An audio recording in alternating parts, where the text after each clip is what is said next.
All right, and we're live on YouTube now. So anybody that is watching on welikedrinking.com/show, welcome to the show. We are still just kind of getting geared up and ready to go and hit the record button for the night. As you may or may not know, we have Michelle and Jesse from the Vivac Winery in beautiful Dixon, New Mexico. How you doing, guys?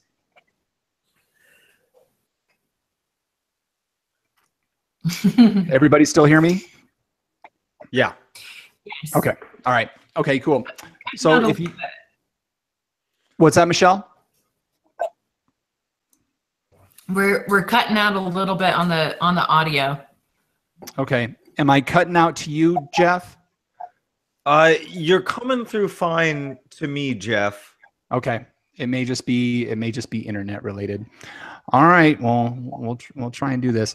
So yeah, would you guys mind recording a little audio for us? We do have a viewer, by the way, so you're getting a little preview here, viewer. Hi, viewer. Let us know who you are. Oh God. John's recording in a brewery that doubles as a practice space for a local garage band. Yeah. So viewer, open up the chat. Say hello. We want to know who you are, and we want you asking questions later while we're doing all this. So yeah, if you guys could, just anytime you want, Michelle and Jesse, however you want to break it up, just give us, this is Michelle and Jesse from the Vivac Winery. You're listening to the We Like Drinking podcast, where you never drink alone, something along those lines, or whatever you want. Just whenever you're ready, just have at it if you want. Tag, you're it. Hey, you guys, this is awesome to be here. Thank you so much for having us. This is our first podcast. So, and I wanted to know why you guys record this at 8:30 at night, man. It's hard to like stay sober until this time of evening, you know? That's kind of the point, right? I mean, I'm usually a little more floaty by this time, and I've tried to stay sober enough to be coherent for your listeners. But a man after my own heart. A man after my own heart.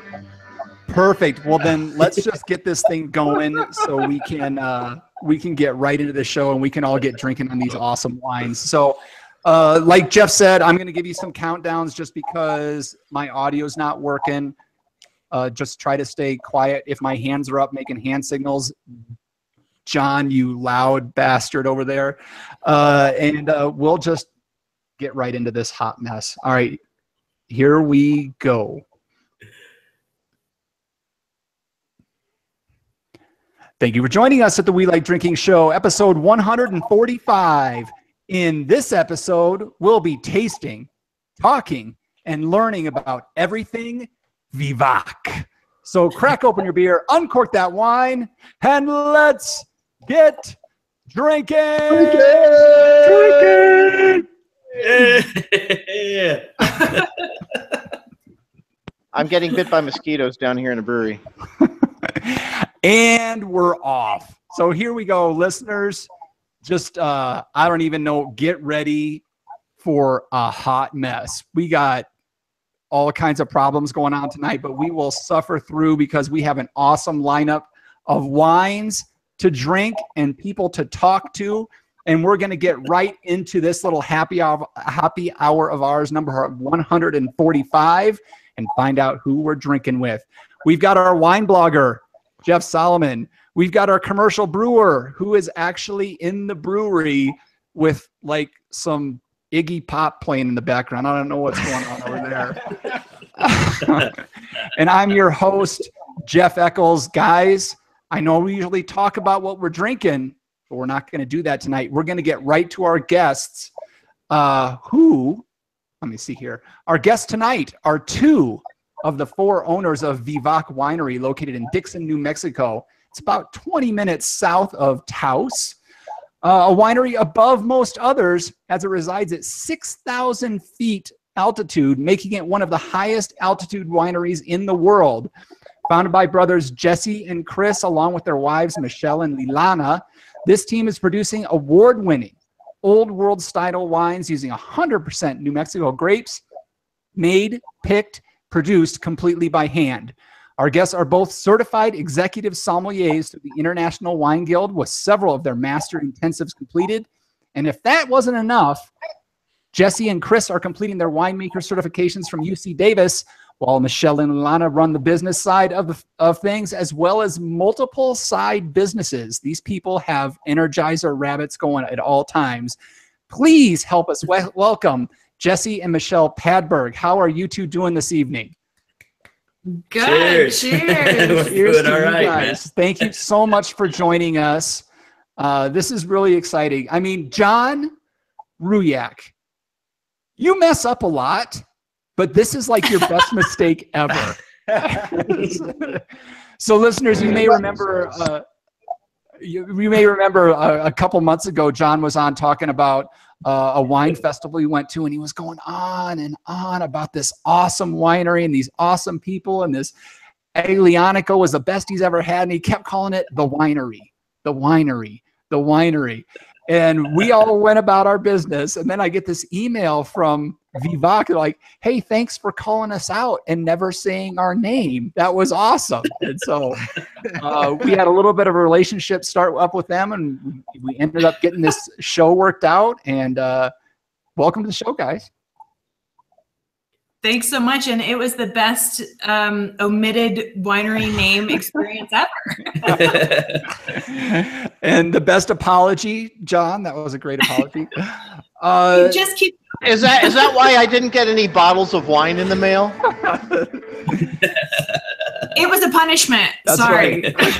Oh, well, my wife was very willing to take my place this evening, except that she didn't have any wine to taste. So we're gonna see about that, John. I feel bad for you, so I'm gonna see if we can get some wine shipped over to you after the show. But tonight, sorry, man, you just get to watch the band and watch us. That's what you get to go with tonight.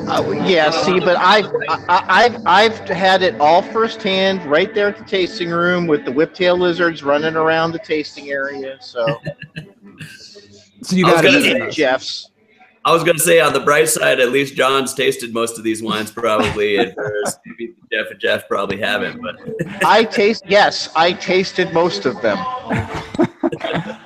Awesome. So Michelle and Jesse, let's see. So Jesse, you and Chris grew up in Dixon, right? yes, sir. Yeah, we've got there. The winery itself is on the property that we both grew up on. My parents bought this property when I was 6 months old, and that's where we ended up putting the winery itself.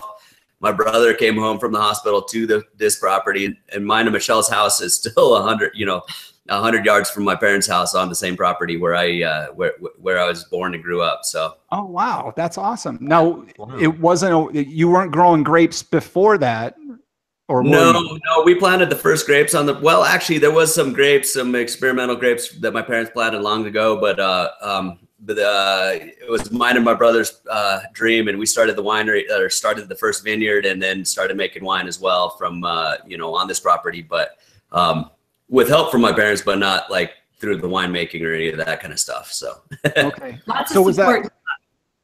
I'm sorry, Michelle. What was that? Lots of support and love. Was that something that you guys had, like, when you were kids, like 7, 8 years old? You're like, man, one day we can have a winery.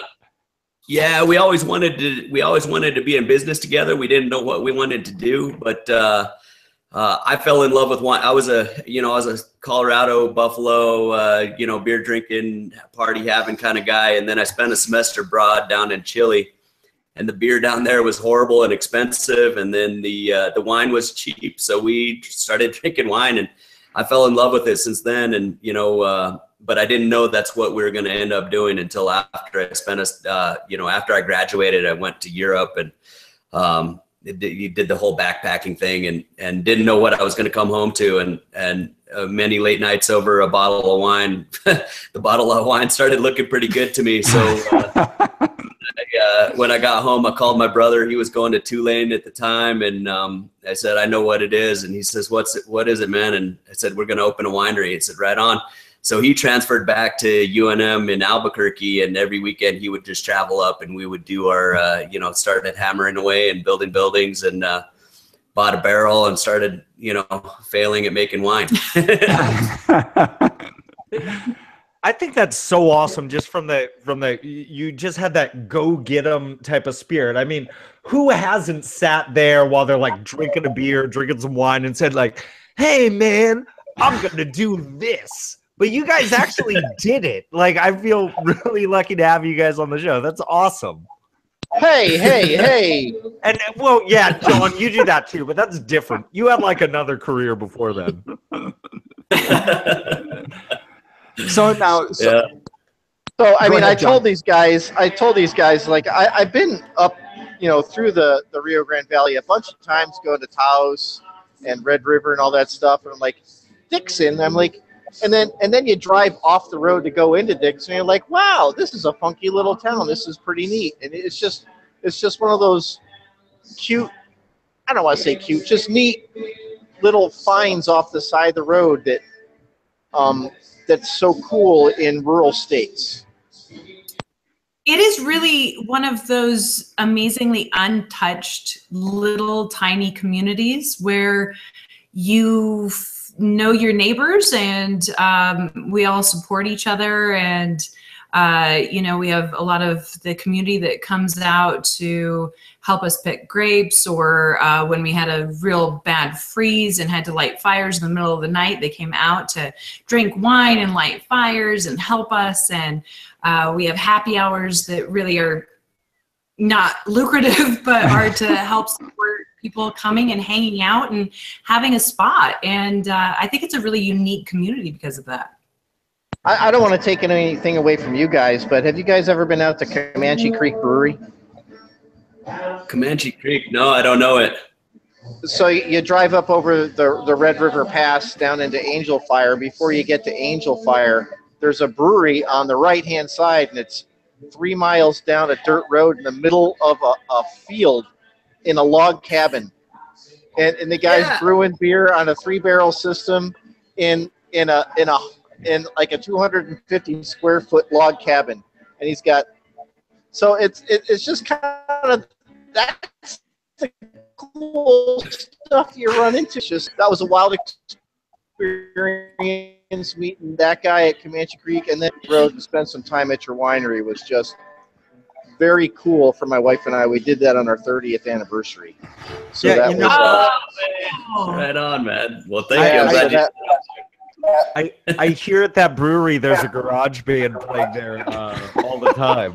But, hey, we're not talking about Comanche Pass or whatever. We're talking about Dixon. And I learned something about Dixon. I went to TripAdvisor before the show. The #1 thing to do in Dixon, New Mexico is, according to TripAdvisor, is go to Vivac Winery. Yeah. Sweet, man. woo. Yeah. Dude, that's awesome. I thought it was to stare at the crosses on the top of the rocks. You can do that from our patio. oh, nice. Yes, I know. I did that. So Michelle, were you and Jesse together when they decided when he went backpacking through Europe and came home and said, "Hey, everybody, we're opening a winery"? I actually went to high school with Jesse and Chris. So I've known these guys for a really long time, and there has always been something special about Jesse. But no, we were not together at that time. Okay. So being from the area now, are there a lot of wineries in the area, or were you like kind of the first, and maybe now there's some other ones popping up? There was a handful when we there was 2 wineries when we started, and now there's a handful of us up here. I don't know if it was subliminal or not, but our neighbors, our closest neighbors here in Dixon, were 2 brothers that started a winery. They're 1 generation above us or whatever, but I don't know if maybe it was subliminal that it could be done because of that or whatever. But they were some of the first people we went to when we first decided to do it, and said, let's ask Pat and Mike if if that would be all right. And they said, yeah, come on, the more the merrier. So that was kind of a good thing. Okay. Was that Chupadera? Is that Chupadera or? Yeah, La Chiripada. Chiripada. Okay. Yeah. Okay. All right, Jeff, any questions you got? Yeah, sure. So, I mean, if we're talking about you are not the only winery in Dixon. There are some others around. But what I found interesting was that a lot of your grapes, while you do have some properties in Dixon or vineyards that you have in Dixon, you were getting a lot of grapes from, is it Mimbres Valley? Is that so? That's it. Yeah. I thought it was interesting that Mimbres Valley is the only official AVA that exists in New Mexico. I was wondering if you could talk to us a little bit about the differences between the grapes of Mimbres and the grapes of your vineyards in Dixon. Like, are they distinct from each other? And are you guys ever going to lobby to have your own Vivac AVA? Yeah, that's some good questions there, because all right, so yeah, there's big differences between us and the Mimbres Valley. There and I believe there's actually a third or a second one. I believe the Central Rio Grande is also an AVA, which incorporates like north and south of Albuquerque, basically along that central corridor. But the Mimbres Valley, where we get most of our other grapes that we don't grow, is a lot more similar to some of your California regions. It's a little, they can grow anything, they can ripen anything, which is fabulous. Where we're a lot higher altitude. We're gonna have, we do have still the warm days, but we've got real cool nights, and getting grapes ripe is our biggest cross to bear for sure. Basically what we're looking at is we pick as late as humanly possible. In fact, I'm a little bit sunburned on my right hand side today because we picked all day. I picked eight hours worth of picking grapes today with a team of 10 out there, and we finally picked the last of my my Riesling here for this season. So this is kind of a good day for me. I'm happy to be done with working 24/7, for the last couple months. But anyway, we're going to have high acidity. We're not going to have full ripeness in a lot of grapes. And then tons of varietals are not going to be able to be grown. They're not going to survive our winters out here. So we get down to 0 every year. We'll get below, 10 below 0 fairly commonly. And, on a heavy duty year, we'll see temperatures sometimes 20 degrees Fahrenheit. So that kills off all your Cabernets, all your Merlots. So what we grow ourselves is a few very select varietals from around the world. We don't we try not to use hybrids. We try to go only with vinifera, since there are over 5,000 vinifera varieties. We try to really find, there's got to be some that grow here, right? So Gruner Veltliner is one that grows really well here, which is the first podcast I heard you guys reviewing our wine that didn't mention us. You're welcome. Petit Verdot, Riesling,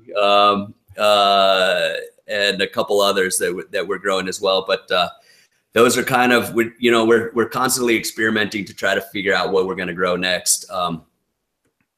We've got a lot more acreage to plant, but it just hasn't happened yet. Time and money, and then also what varietals are going to grow are all kind of factors.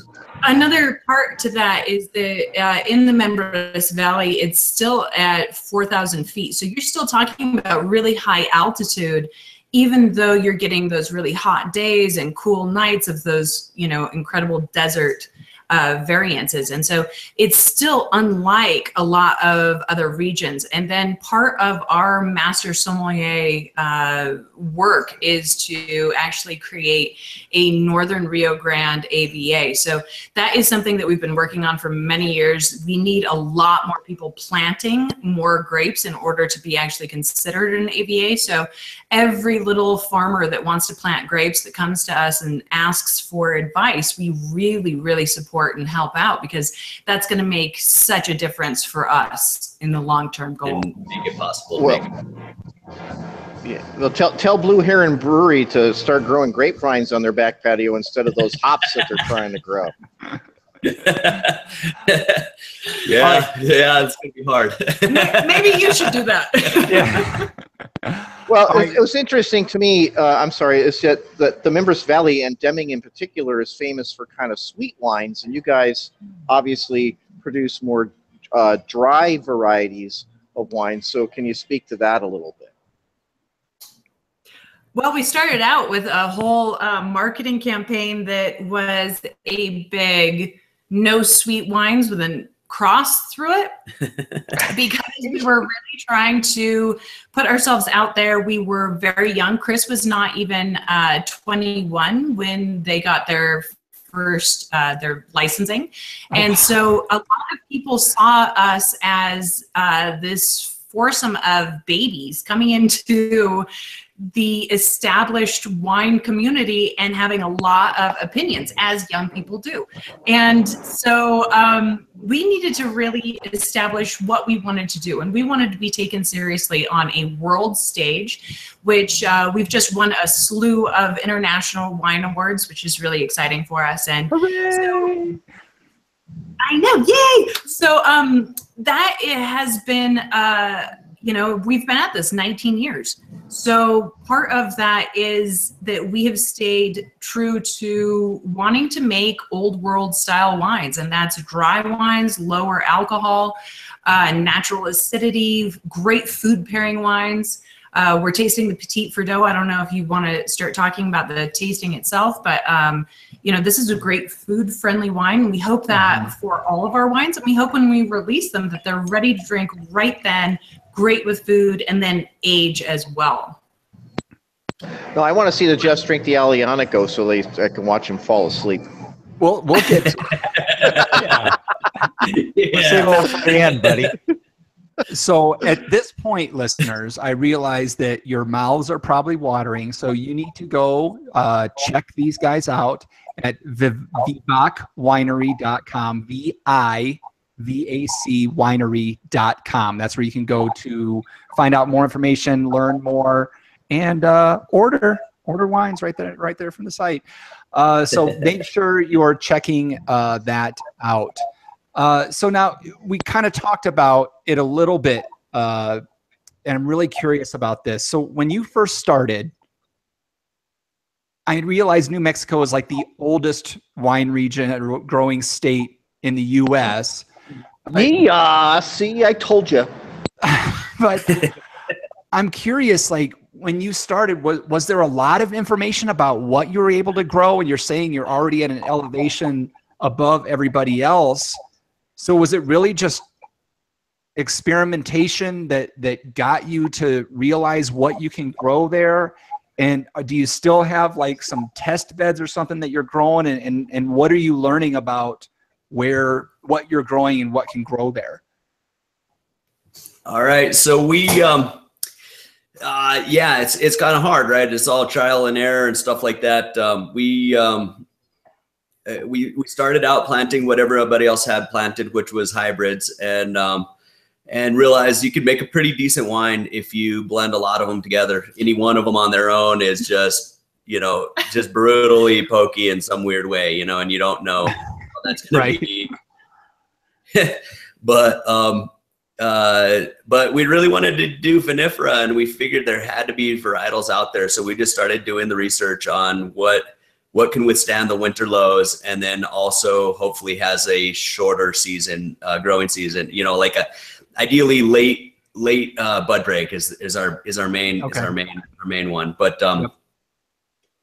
so we started doing all that, and we still have a bunch of ideas. So we did a test bed of maybe 17 different varieties, where we had a row of each and figured out what definitely didn't work over a period of about five seasons or something like that. And, anything that died back, we had to get rid of right away and all that kind of stuff. But we've still got ideas. I'm also on the New Mexico Wine Growers Association board of directors, which I've been on for probably way too long at this point. Don't tell anybody, but it's it's, you know, I've been on maybe 10, 12 years at this point, and we've brought in several varieties from Europe, and so gone through the whole FDA trying to get it registered as an actual variety here in the States and stuff like that. And we have some growers and some nurseries and stuff like that that will help us propagate. And I have not planted any of those varieties yet, but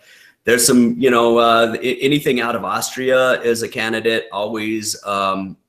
Germany sometimes, but some of those kind of Alps regions, you know, vinifera are all prime candidates. And you know, Pinot Meunier is going to be fabulous. Pinot Noir too. Pinot Noir will work too. It's just a difficult grape, and both growing it and making the wine from it. But Yeah. and then trying to sell it too, because you know, Pinot lovers are a tough crowd. Yeah. Especially some of the challenges you already have there. So, you know, Michelle was saying it a few minutes ago, and I think we need to listen to her, and I think we need to share a little bit about what we're drinking here. We'll keep the questions going, Jeff. I'm not cutting this off, but let's just kind of do some ebb and flow here with some of the tastings.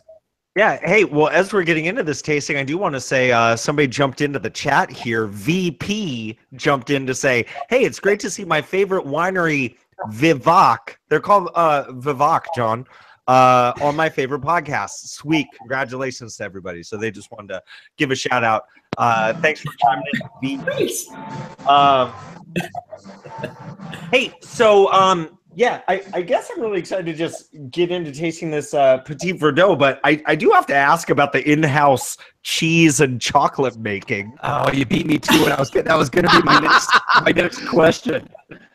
I'm super impressed that you guys have brought so many of these little tidbits into the podcast. That's awesome. Thank you.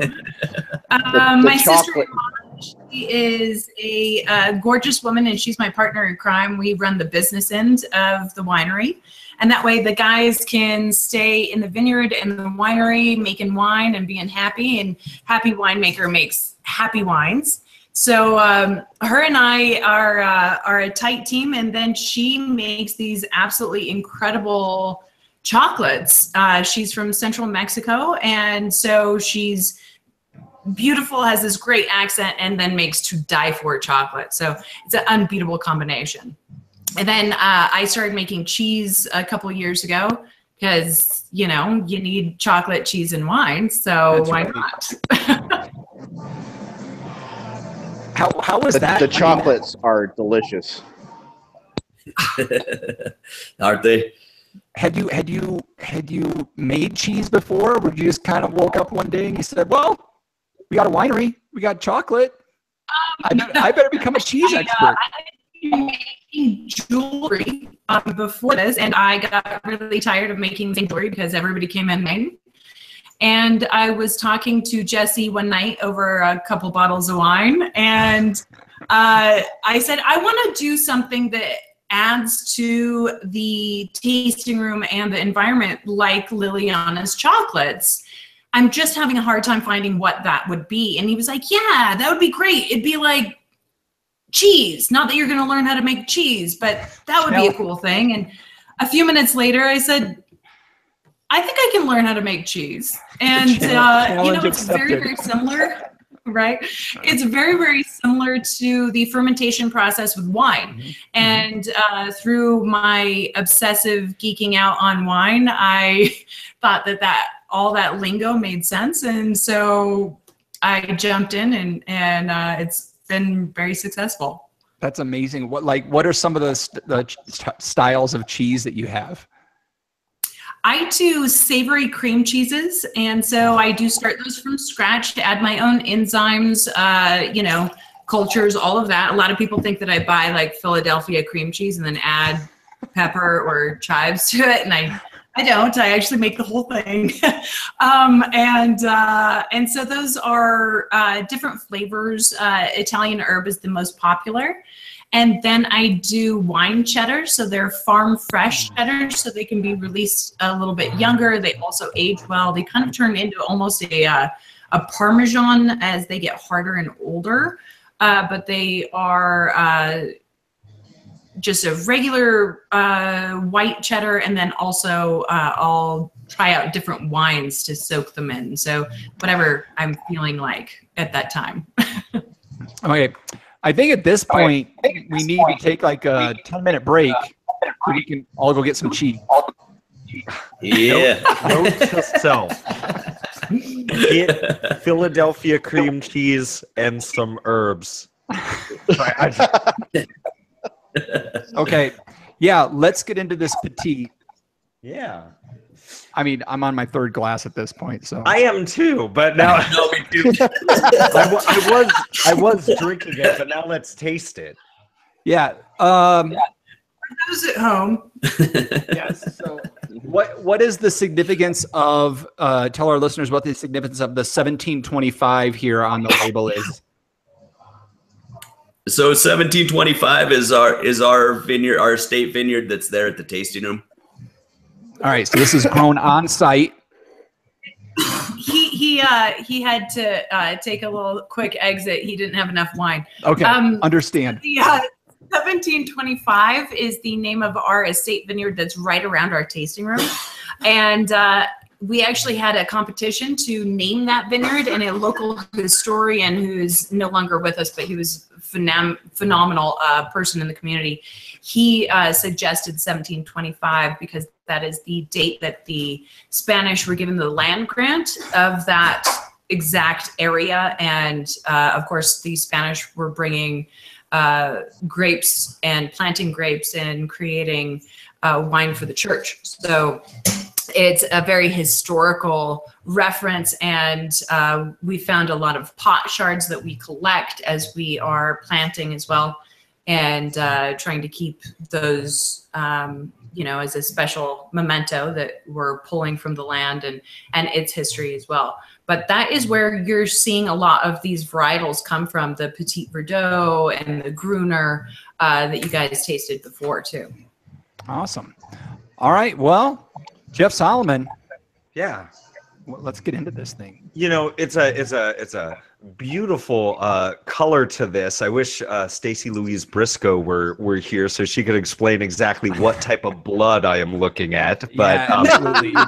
you know, it's a beautiful red color. I can see Very my nice crimson wedding color. ring.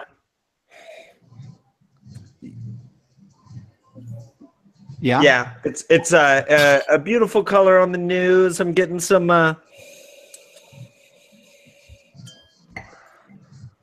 am I getting here?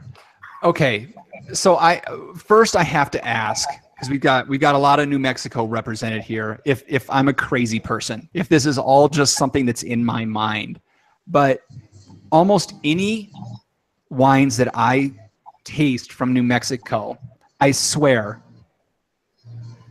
I get a peppery note to it, like a chile or a jalapeno or some kind of peppery note. It doesn't matter the variety. There's this New Mexico earthy, peppery note that I get in almost every wine I taste from there. And maybe it's just because it's subliminal that I'm thinking New Mexico, so it's there. But I'm wondering if anybody else, and I'm getting it here too.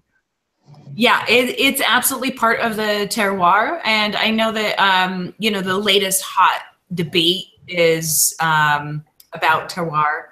So, ignoring that for everybody else listening that's not, wanting to have a 3-hour-long geek session on something really arbitrary like that. But it is definitely something that you see regardless of the winemaker, regardless of the vineyard. You are seeing throughout north to south. I find it to be a little bit more prominent in some of the varietals that don't get as ripe.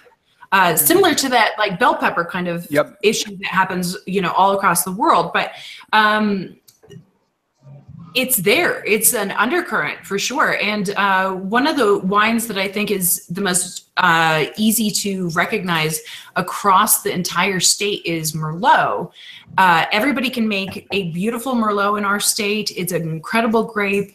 And that really showcases a lot of that peppery finish that spice that is really unique to New Mexico. And I'm hoping that there's a little bit more resurgence with everybody putting a little bit more effort into the Merlots again. Excellent. Of course, I think it's all. God forbid. I think it's all the capsaicin that blows north through the valley up from Hatch. That could be. I was going to say, you drink enough of this, you get the Hatch chili hiccups.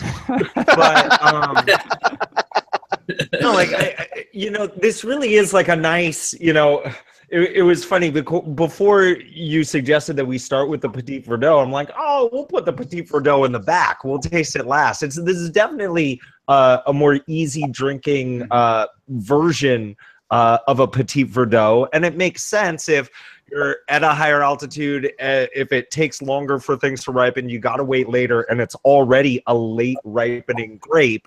That we're going to get more acidity, more green flavors from this, but this is lovely. There's some lush red fruit to this. Did this seem much time in oak? Yeah, we usually this one, I believe it's a 2015. I think it was in French barrels for about 18 months or something like that.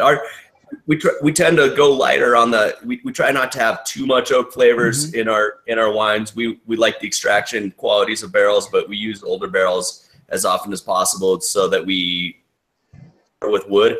We kind of our whole philosophy is to get to have wine food friendly wines basically, so we don't want a whole bunch of wood flavor in our wines. If we have some that do, but we try not to be too oaky. No, not at all. I mean, it's present, but it's just what you want. It's the fruit is what shines through to me on this, Jeff. I don't know what you're. Yeah, it's bright. There's like some nice like cranberry action on there, like a little bit of mocha, and maybe even like a little like it's like a grapefruit, like orange zest type of thing. Like this is really tasty, guys. Yeah, like if you're used to, like a California Petit Verdot, this is not that. This is much more French in style, much lighter, just like you're saying, much more food friendly. There's a touch of oak that comes through, but it's the natural part of it. It's not like, oh, there's toothpicks or anything like that. But a lot of fresh, vibrant red fruit coming through it, like Jeff was saying. Cranberries, some nice bright sour cherries, but not the sour. That's more coming through on the nose and the brightness on the palate. I'm loving this. I'm going to take another sip of my Howler IPA since I didn't get any of that one. You just keep listening to your raga music, John. So Jesse and Michelle, what do you think? Shot of Jeff's neck. That's my favorite. I mean, not Jeff, John. His neck. as he chugs his beer. Yeah, the bottom of the cup. Yeah.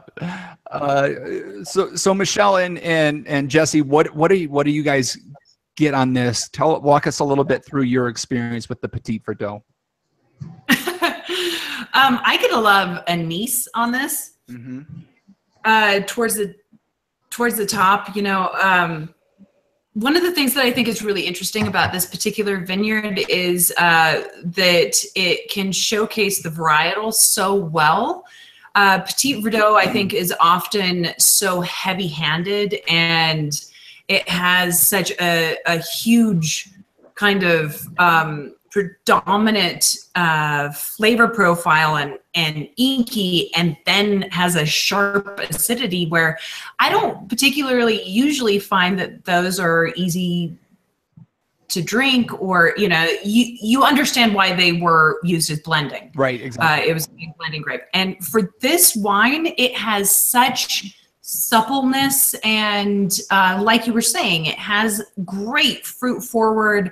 It still has a good balance to it. And I think that is a really interesting thing. And one of my favorite things is when I teach a wine class to introduce people to grapes that they haven't understood or found before.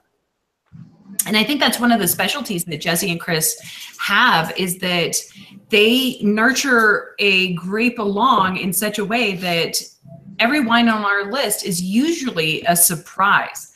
A lot of people are not used to that European styling out of a New Mexico, for sure, a US even winery. And this is a great showcase piece because I think it creates or it needs a lot of creativity from the winemaker in order to have a wine show like this. So you would say that California Petit Verdot is more of a cigar wine, where this is a food wine. Dude, this is Absolutely. Tacos al pastor with like the little chunks of pineapple on it. Like this is Yeah.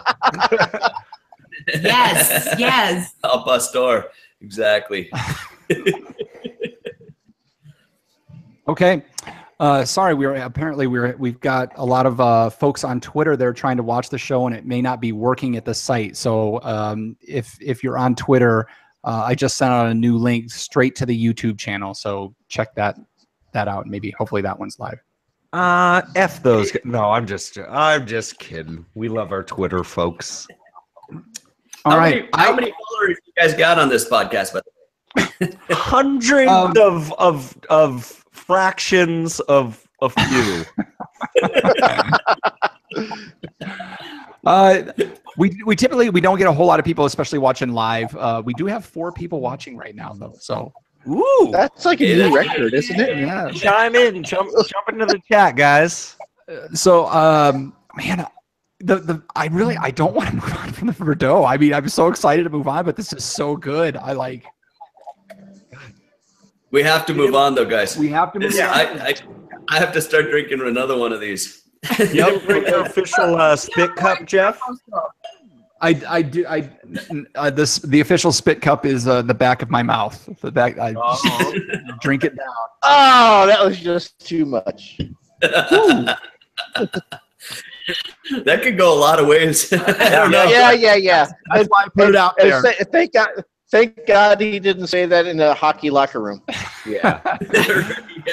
Yeah.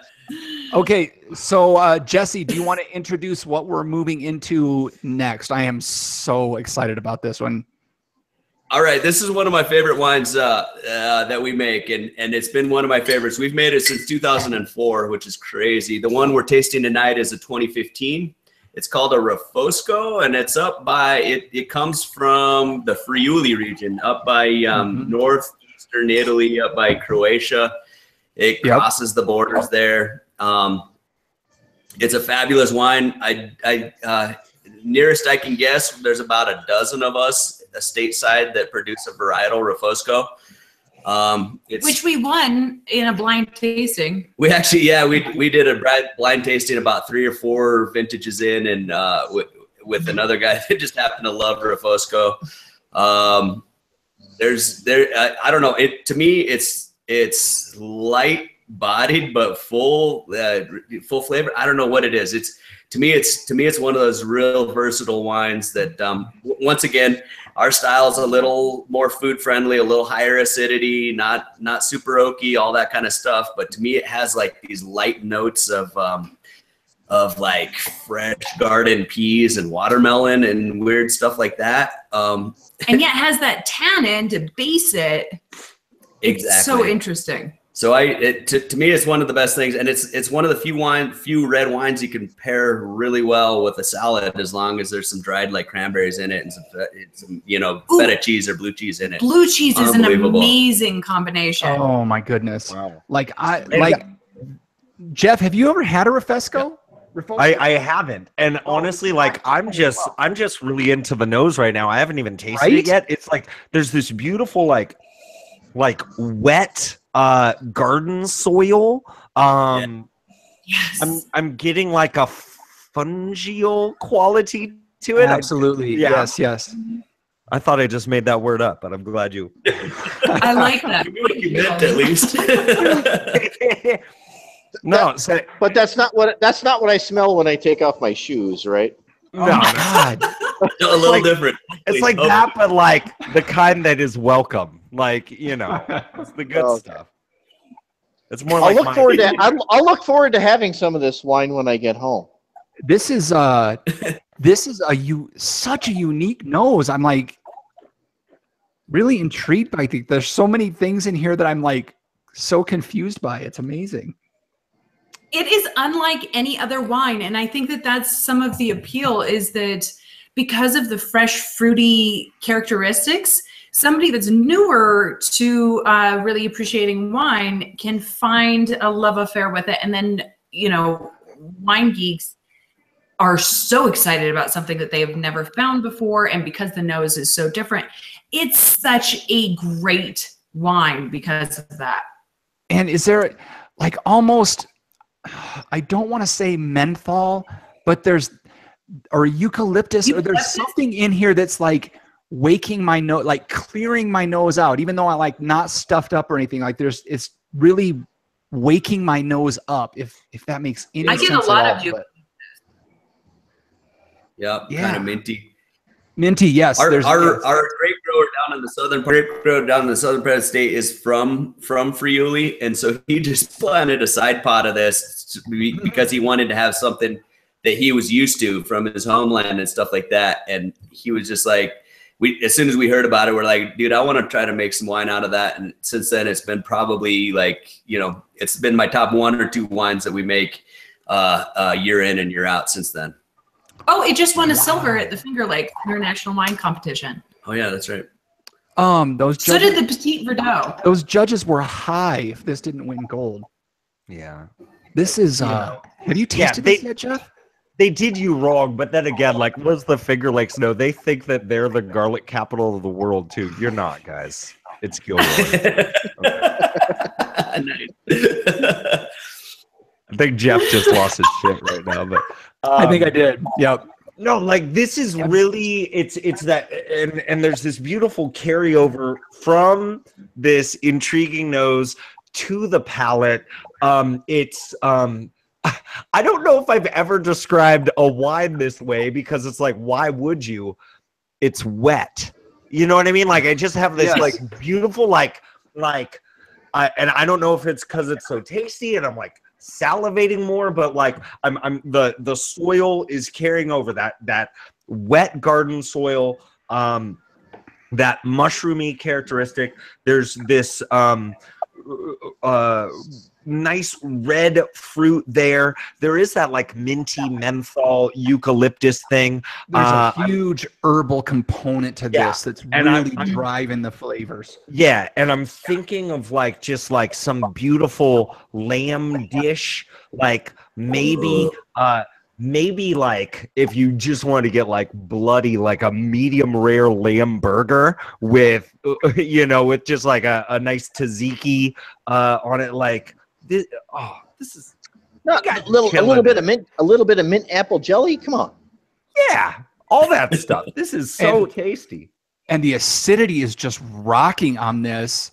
Oh my God, you guys. We lost you guys on sound. I can't hear what y'all are saying. I don't know. It was all bad. If you can hear it now, it's all bad. I'm glad you didn't catch that part. You would have. Are you getting us now? Can you guys still hear us? Yeah, we can hear you. We can't hear you at all. I don't know what's going on. You know what would go good on that lamb? The last thing we heard, but a blue cheese on that lamb burger would make this wine insane. Yeah, that would be beautiful. That'd be awesome. Yeah, we're not getting any sound. I don't know what to do. Okay. So try the. You can't hear me. Can you? Now you're muted. What about the gear? Try the gear. No, it's just totally gone.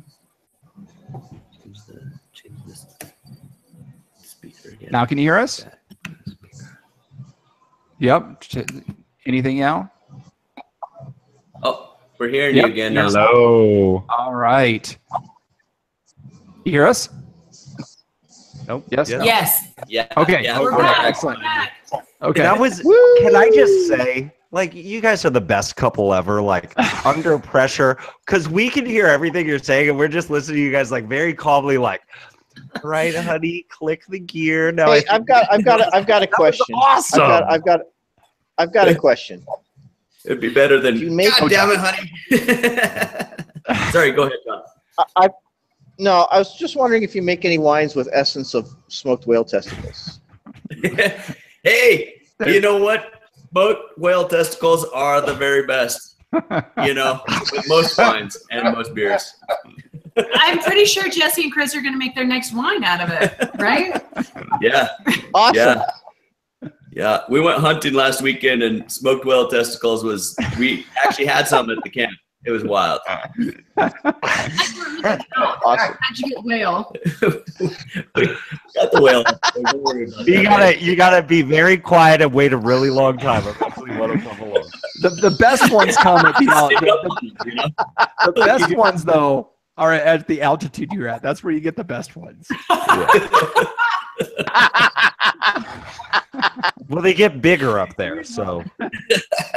So before we had that little break there, we were talking about the acidity in this wine and how amazing the acidity is on this wine as well.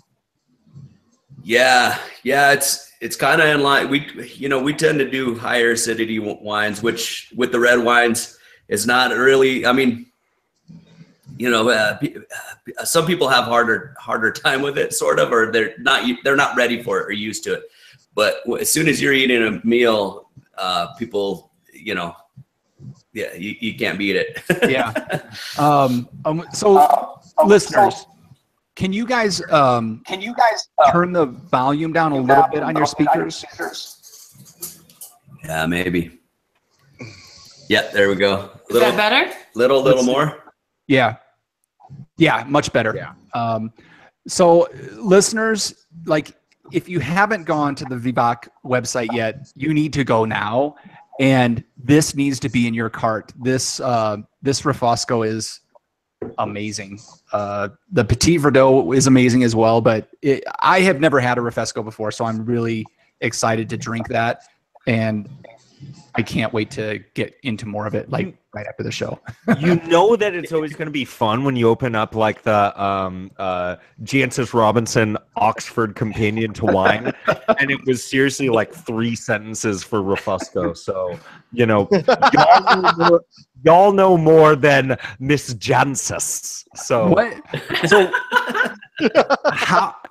how did you end up planting that or getting that grape?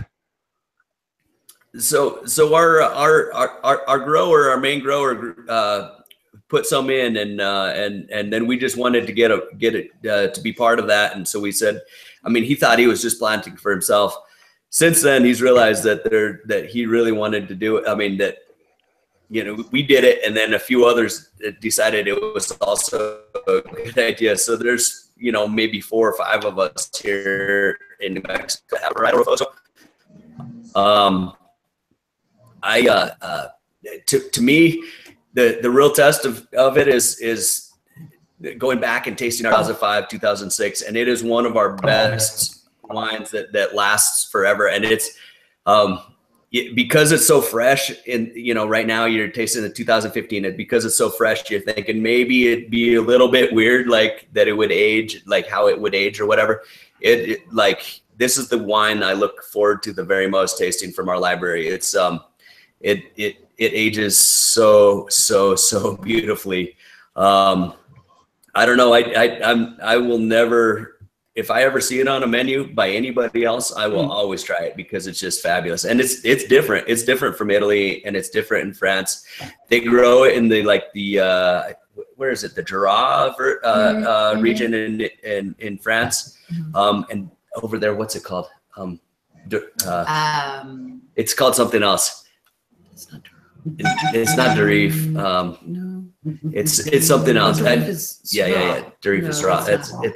There's some other name. It's something with an M. I can't remember. But it's pretty. It's different everywhere it grows, which is kind of wild. I don't know, but I'm always gonna taste it as much as possible. Sorry. Awesome. I told him to No, turn the damn sound off on his phone, but did he do I it? had. I thought I had. I'm not Mr. Technicality. I thought you guys were just like squirming in your seats from that question. Yeah, Bozo the Clown was riding by in a small car. You know, hearing that this is a Good that wine, people won't be able to see me.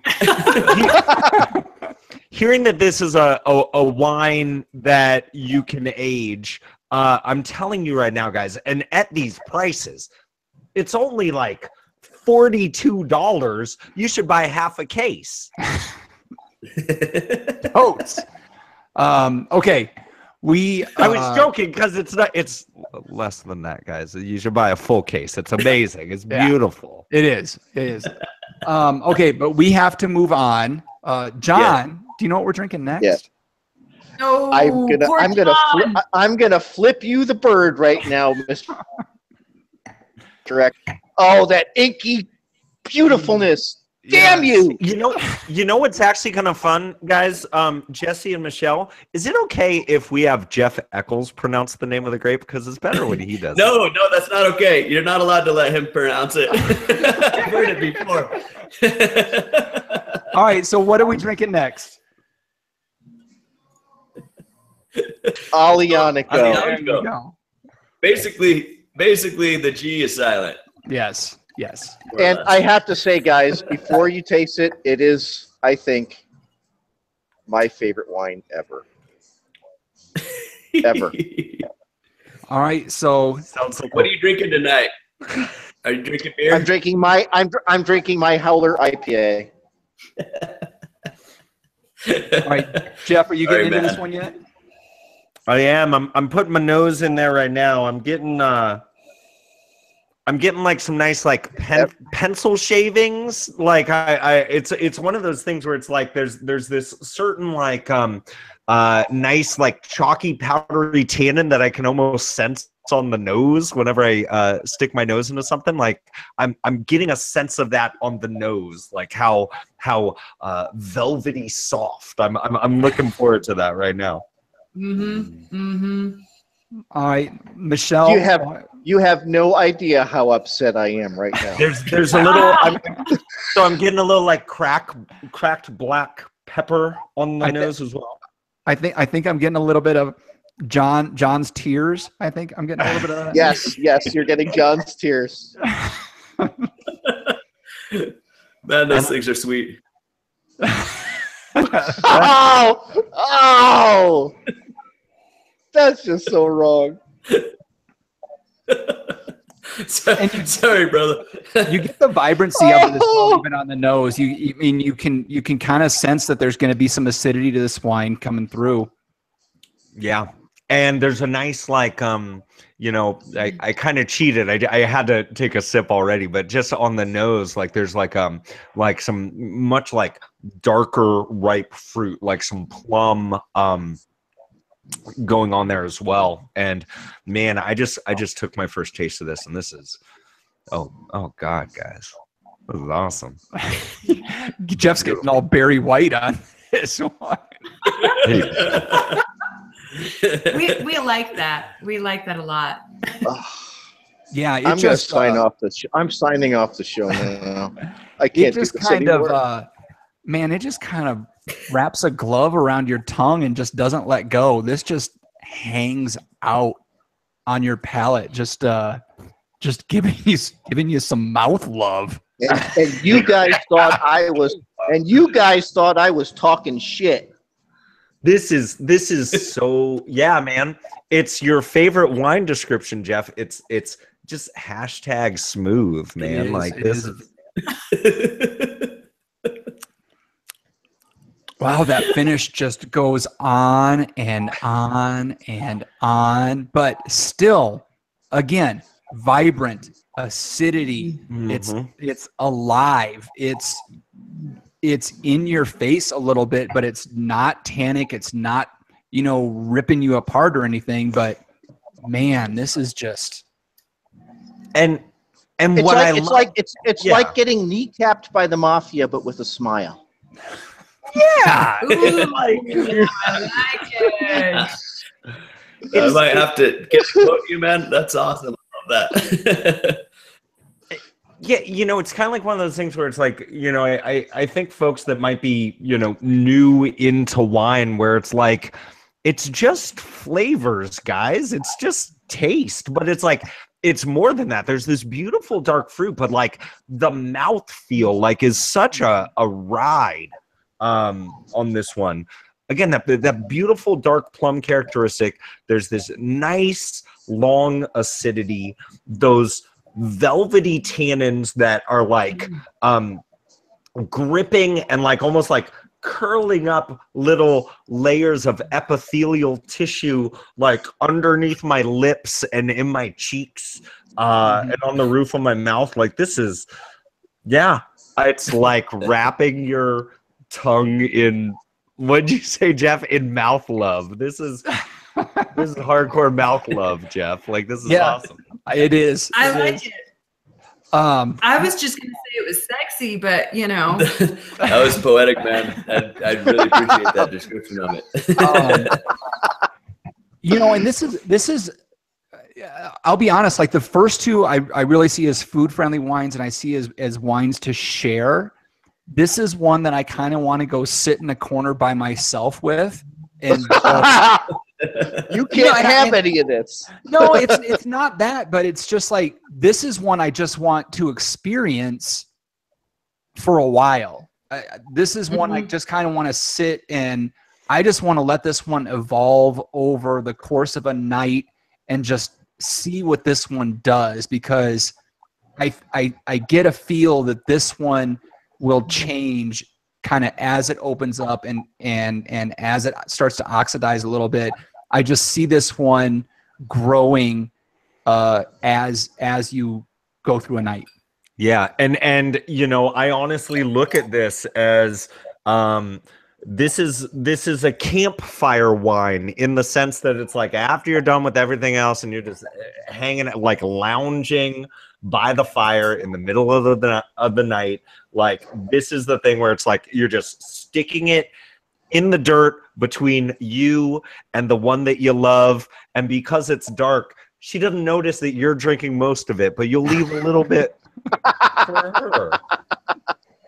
Dude, that's awesome. I was just camping last week, and I had a bottle of this at an elk hunt camp, and we did almost that exact same thing. But you know what? I think we're torturing John too much. I think we got to we got to move on. Yeah, we do. I mean, I didn't. I tasted the Petit Verdot. I didn't have the Refusco because I was like, I've never had that before, so I'm going to go somewhere else. But you guys tasting that Alianico, it just drove a stake through my heart. Really you know how powerful this Alianico is? It stopped the music in John's brewery. Like, you know what we need to do, John, is you have to come up and we will walk you through winery. We can do a barrel tasting. You taste some of the newest stuff. We will pay you. That's so nice. Sharon and I will be up there like the week after Thanksgiving. Okay, perfect. We'll be there. I'll give you a call. All right. So yes, it is time to move on. Our show, this is so off the rails for a normal episode, which I love. So thank you guys for joining us, Michelle and Jesse. We're going to get to the rest of the show now. I hope that you guys stick around with us as we kind of just power through. Oh, wait, no. I do have one more question for you guys that I really wanted to get to.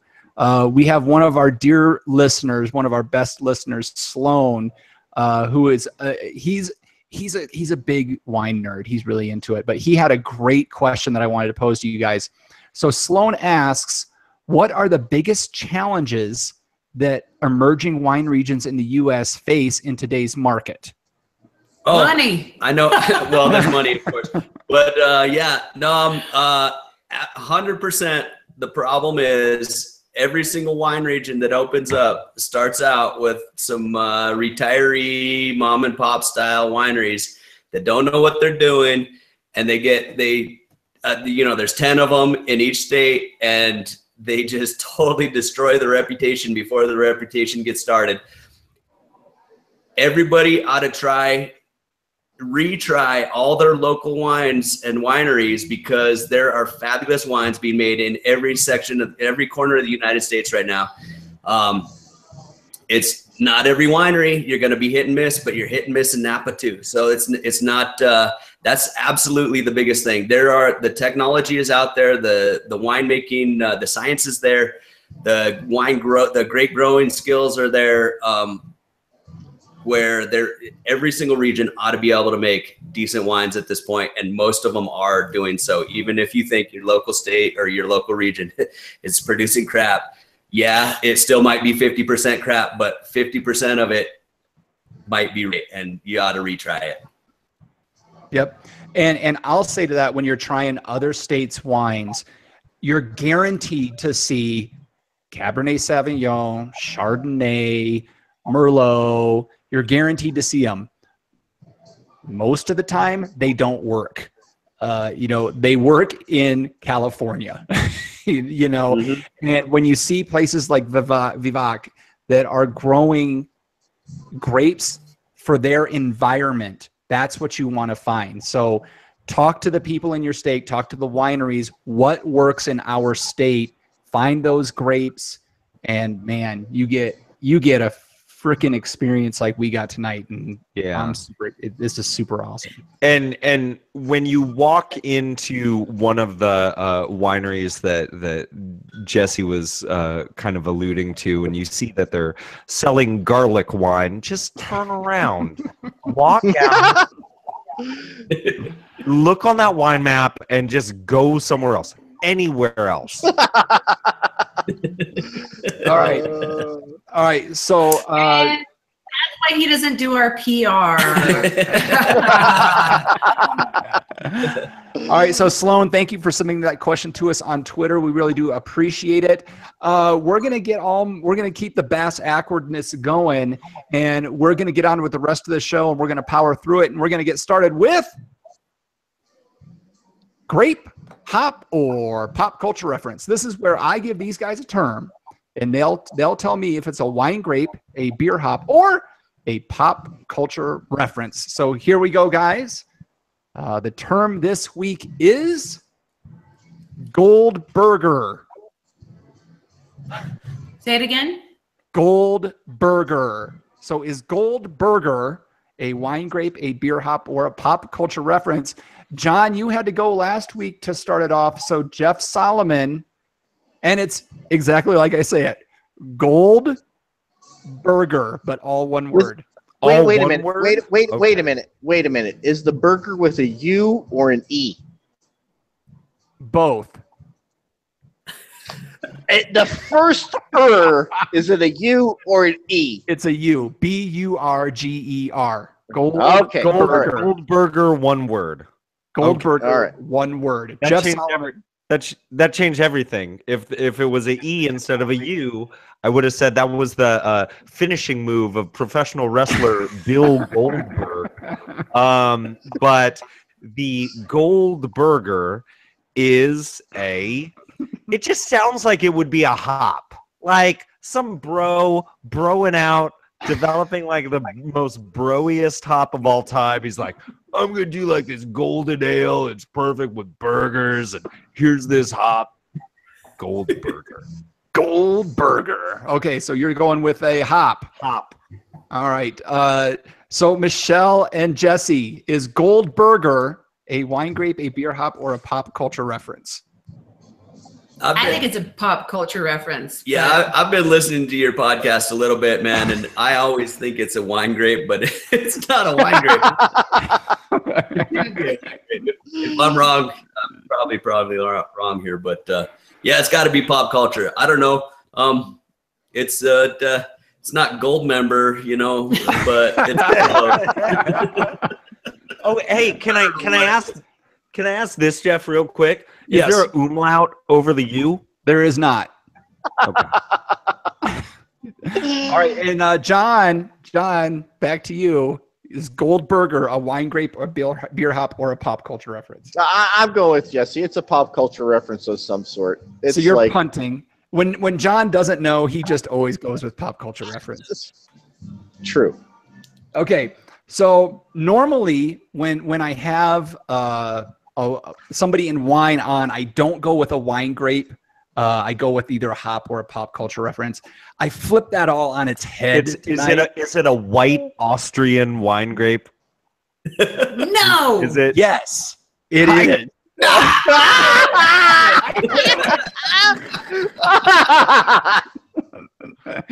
It is an Austrian wine grape grown primarily in the Burgenland region. Sorry. So Goldberger. You're probably going to see a Dixon Goldberger someday then. All right. Now Thank we you guys. Thank you. All right. Thank you guys for playing along with that. Let's move into what's up. So what do you have your eyes on, or what do you have coming up? John, you don't have anything in there, but you got anything? I mean, just look around. I mean, we're putting together the brewery. We had 3 feet of water down here.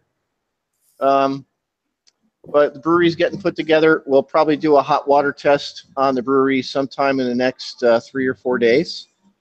Excellent. Hey, John. Yeah. Yes. What were you brewing today?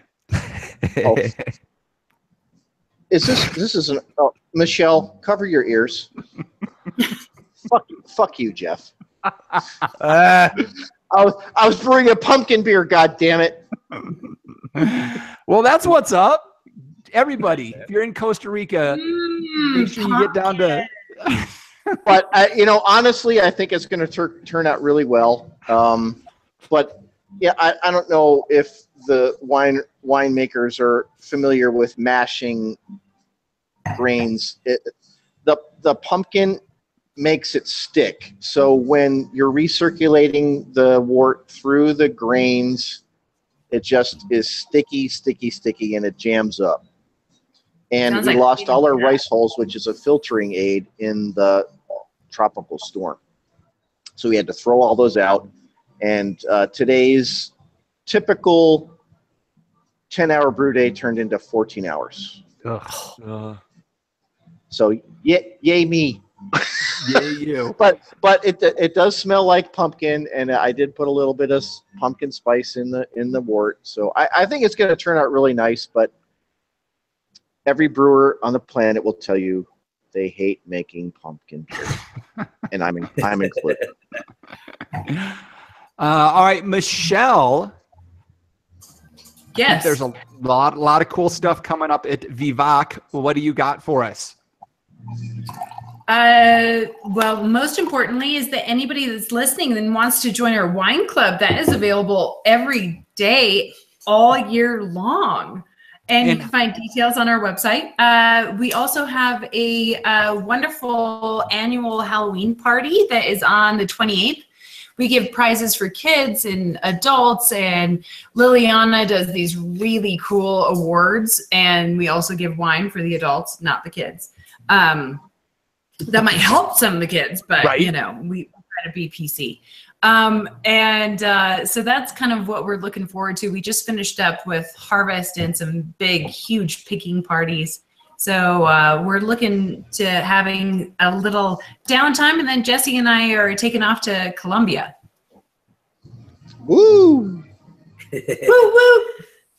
And that sounds like a fun trip. Actually, Shakira concert. Well, Aquila beer is Shakira. actually not too bad. As far as South American lager beers go, Aquila, it comes in a yellow and blue can. It's actually okay. All right, there you go. You guys got something to check out when you get down there. Well, and I hear whiskey. If you guys have recommendations, email what the whiskey recommendations are. Okay. Okay.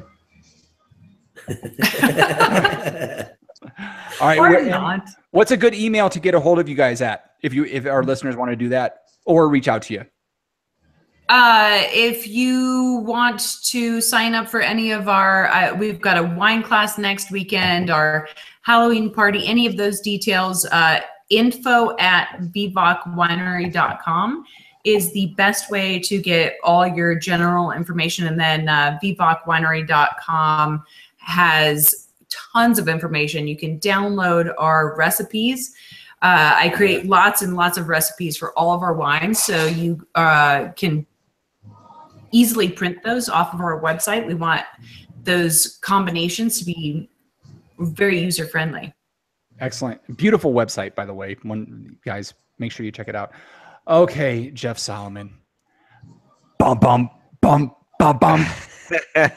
In the We Like Drinking Fantasy Football League last week, the only thing that mattered, the only two things that mattered was number one, I won, which wasn't a surprise. But number two, our newest Patreon, and by the way, visit us at welikedrinking.com/pledge to find out how you can donate to the show. Our newest Patreon, Mr. Nick Pope, threw a 75 up on the board.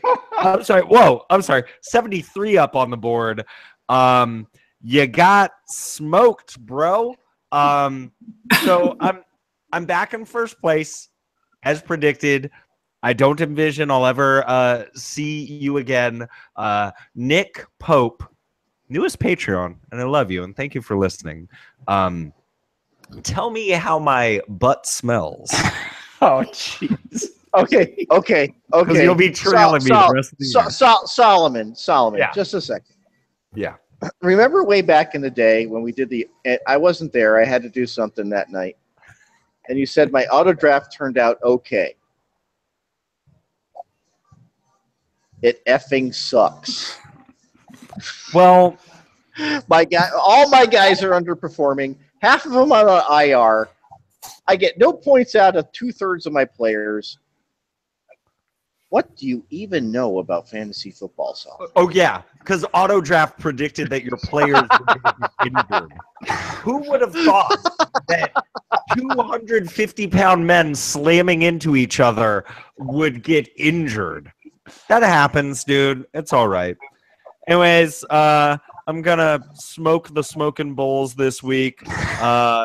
The smoked whale testicles are going up against our friend Dave Ruzzaro. That should be a slam dunk for you this week, buddy boy. And Maine Jeff, you're going up against our friend Ryan Hannigan of Focus on the Beer. That should be nice. Oh, excellent. All right, outstanding. Listeners, if you just love the silky sound of my voice and you just want to hear more of it, I was on the Bumming with Bobcat podcast this week. That just released last night. Fun show. Talked a lot about bad wine, bad beer. I shouldn't say bad. Inexpensive. Hella cheap stuff. Let's call it. But fun experience. Jeff Solomon, he did the beer mile. Jeff Solomon, he threw up after he got done doing it. I'm not looking forward to doing this with you. Just as a heads up. I watched the video. I am so excited.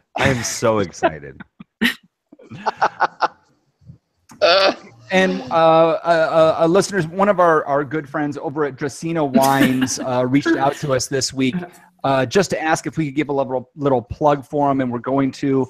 So through the month of October, if you buy any of their Cab Franc, they are Cab Franc specialist at DracenaWines.com.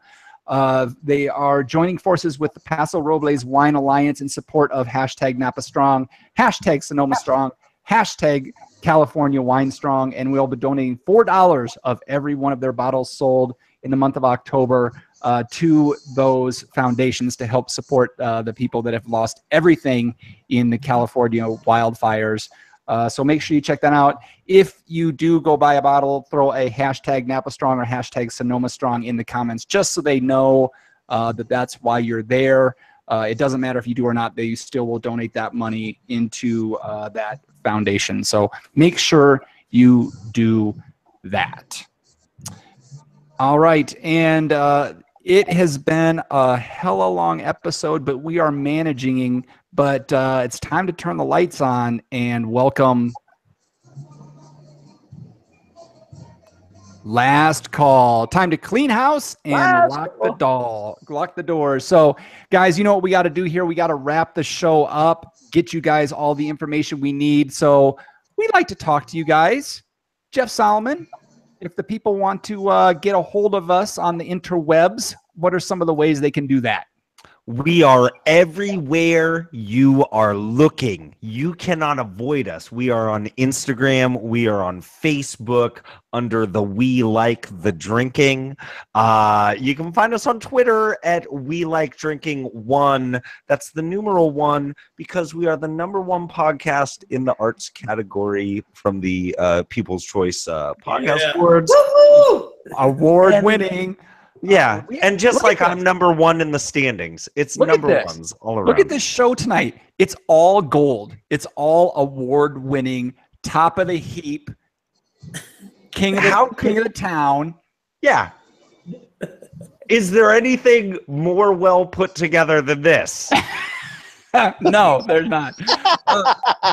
Michelle, if the listeners, and that's not if, listeners, you need to go follow these folks. Where are you on the social media, and what is the best way to find you? Oh my goodness, we're all over it. So we are on Facebook, Twitter, Instagram, Tumblr, Vine, YouTube, Pinterest.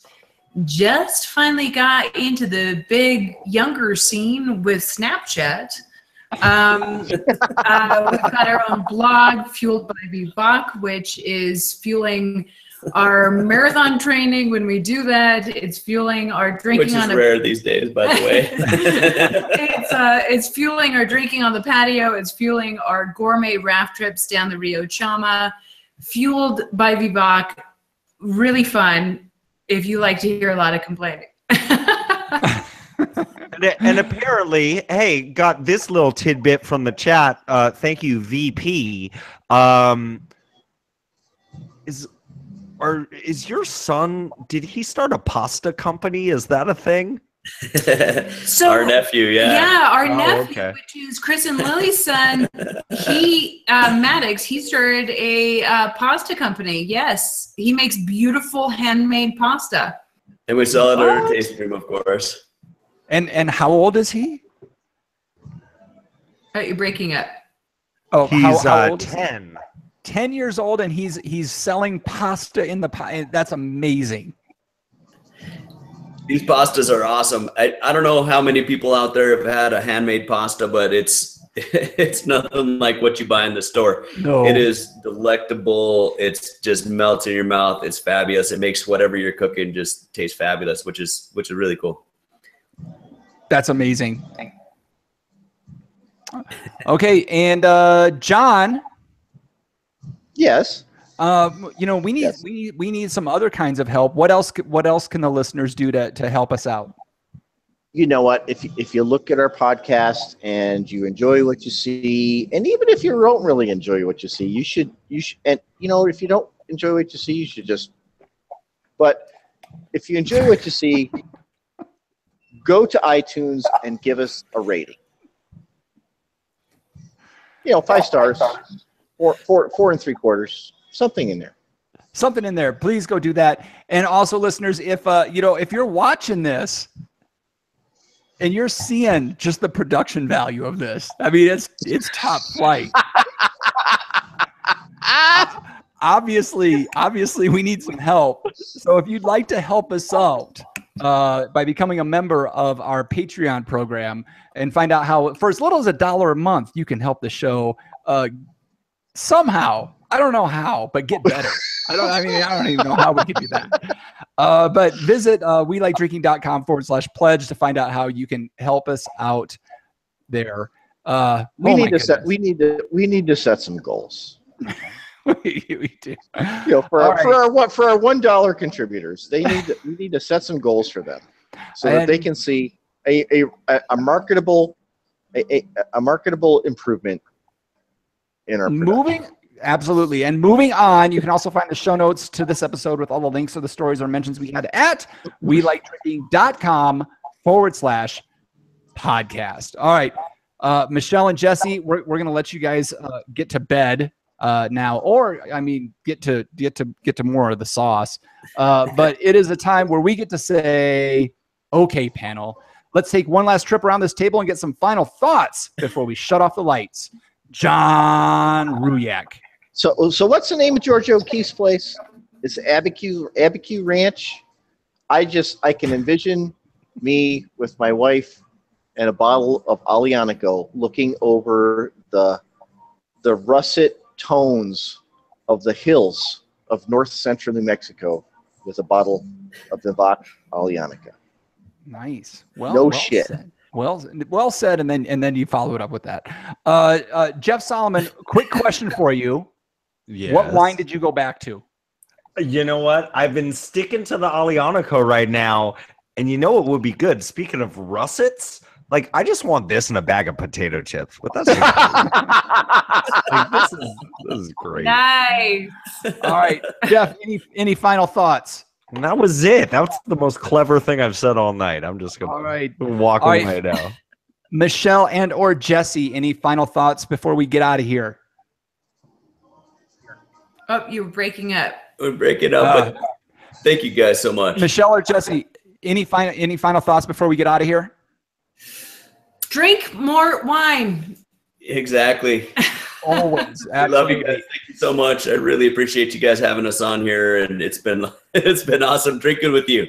Thank you so much for not saying our winery name so that we could come on and talk to you guys and hang out. And it's been a fabulous time. So, John, anytime you want to not say our winery name, we would love that because we could just keep coming on. I mean, we're fine with that. I am so fine with that as well. And, I will say, I mean, thank you guys so much for shipping this wine out to us. For taking the time to join us on this hot mess of a show tonight. You guys are seriously making some fucking kick-ass wine, and so keep doing it. And listeners, like, do not deny your. I mean, we have a lot of guests on the show, and we love the guests that we come on the show, but this is one that you need to not miss. Visit vivacwinery.com and pick up some of this stuff because you will not be disappointed. And I didn't even get to this shit show tonight. Good Lord. So that was a lot of stuff we mentioned. Now I got to get it to commit to memory, and then I'm going to have to go edit all this up. But it's time for wait, who subscribed? Right? Take a quote from someone fictional or non-fictional and twist it around and relate to our podcast somehow. So here it is. Where do I even have it? What a mess. Did I even save it? Or did I just get rid of it? No, here we go. Okay, and it's a good short one tonight. Here we go, guys. You guys got to guess what movie this is from. You ready? Yeah. I crap bigger than you. Did you guys get that? Wow. I crap bigger than you. Okay. Yeah. Surly the only voice. thing I'm going with the only thing I'm getting here is that all right, okay, I got it. Okay, because they're in New Mexico, Yep. and I'm just thinking about all right, is it Tremors? No, it's not Tremors. Okay, John, I figured you'd get this one. Wild Hogs. No, not Wild Hogs. Oh, my wife was just in Madrid just the other day. Jesse or Michelle, any ideas on this one? It's breaking up so bad we didn't hear the quote and we didn't hear what he said, what other Jeff said. So we obviously can't play, but we would be winning if we could. Of Clearly, we would be winners. No, what's the quote? I crap bigger than you. You crap bigger than me? Yes. Gosh,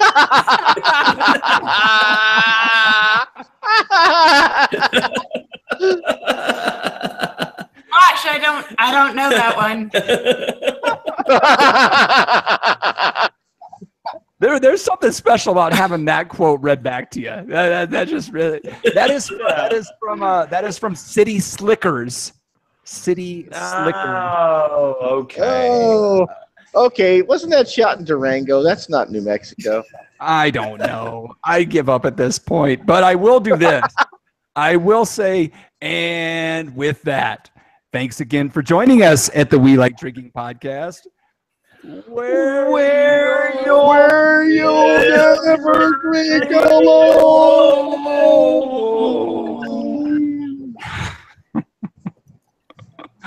Wow. Wow. That was Oh, shit. Thanks, guys. It was epic. Oh my goodness. That was something. Thank you guys. I know we had a lot of technical difficulties. I really apologize for that. You may not be hearing anything I'm saying right now. I will get Michelle. I will get you links to the show probably sometime tomorrow, and then we'll start sharing it out. It'll hit Thursday 11 p.m. Mountain Time, and then we'll start sharing it Friday morning. But I'll get you the links to everything, and I'll copy you on all the shares that we do. And so feel free to share it out or just delete the email. Whatever you see fit. But thank you guys for getting in touch with us, and this was a blast. This was an amazing episode. This is awesome. Thank you guys so much. So much fun. We really